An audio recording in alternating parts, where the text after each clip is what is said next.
Hello, my dearest confidant. So, yesterday we were talking about how to heal emotional, physical, and mental pain. And I talked about, the best way that you learn, like understanding that. And so, the first thing that came to my mind, after you understand how you best learn is to find a way to write down your thoughts, right? Or to capture your thoughts, not write them down if you're not a writer. So I am a writer, so I journal, and the videos I do are for you guys, and then also for if I ever just need a quick, like, I don't have my journal with me, I need to do something. And so yesterday, it came to me that I needed to talk about my personal power. I needed to focus on what that actually is, because people talk about it. Take your power back. What is your power? What is my personal power? I have some power, but I am not all powerful, at least not in this vessel, right? And so I wrote some stuff down and I want to share it with you just straight out of what I wrote yesterday. So I'm going to read it so that way I can do it verbatim. These are the thoughts that came to me as I was thinking about what my personal power is and how can I harness that. And the only way that we can do that is to know what it is, right? So these are my personal thoughts, my personal experience. And of course, I'm sure that at least some of this applies to you, and hopefully some of it's enlightening and will be helpful. So here we go. What is my personal power? Knowing myself enough to know when I need something that I'm not currently receiving. Understanding that the only way to get it is to communicate. I cannot control how the message is received, but only in how I respond. Knowing when I have reached my limit and stopping there. My truth and reality are real to me, even if they are not apparent to them. But that doesn't make it less valued. My feelings are information that tell me when something is off. My power lies in my ability to trust the message that are coming through and remind myself that I am safe to express myself in a healthy way once I've identified what the unmet need is. My power lies in listening to my body when it says it needs to rest, but also knowing when I'm just being lazy or procrastinating. Knowing that outside resources can only take me as far as I'm willing to go. My willingness is also my power.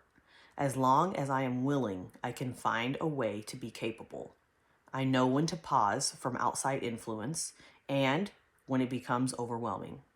I take care of myself physically in whatever way that means at the time, knowing that needs ebb and flow and change as I shed old parts of myself.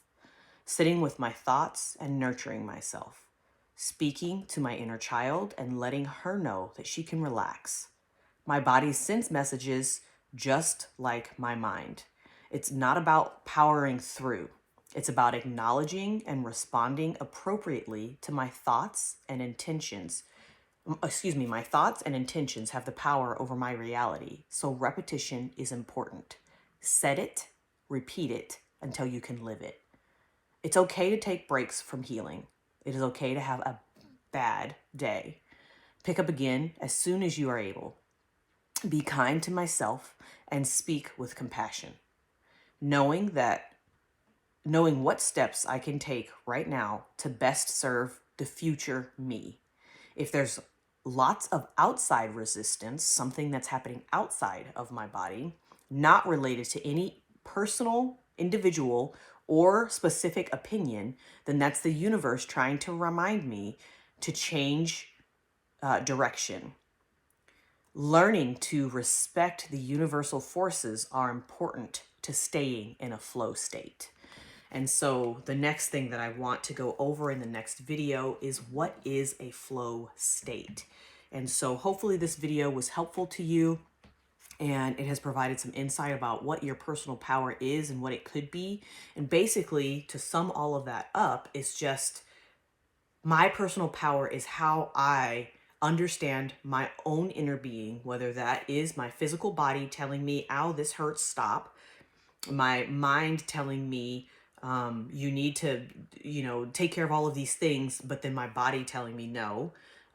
My spiritual information coming in through outside forces telling me, something is amiss that I need to pay attention to, right? The lesson is going to continue to be repeated until we get it.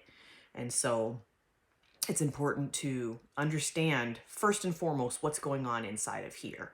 Whenever you're angry or frustrated or sad or whatever, it's because something within you is telling you that this is not something I'm comfortable with. And you need to identify that so that way you can move through it and heal. And so I love you, my dearest confidant, and we will be back tomorrow.